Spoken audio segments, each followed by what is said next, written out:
PDF document.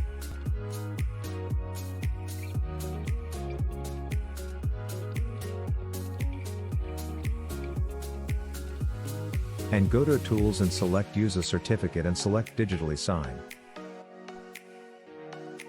And drag the cursor to the sign area for sign and select the DSC Nameform token. And click on Sign. After that, select the path to save the signed PDF with renaming the PDF.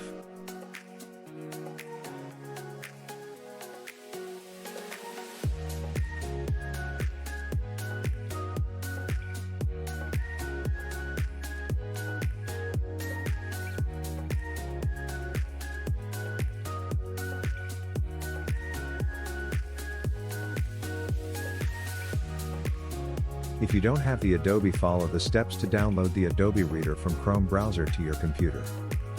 Open Chrome browser and type Adobe Reader search bar. Click on the Download Adobe Reader. After that, untick the Adobe Genuine and Adobe add-ons. And then click the Download Adobe.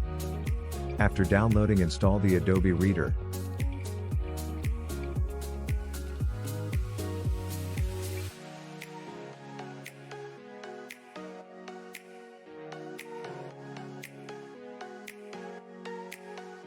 you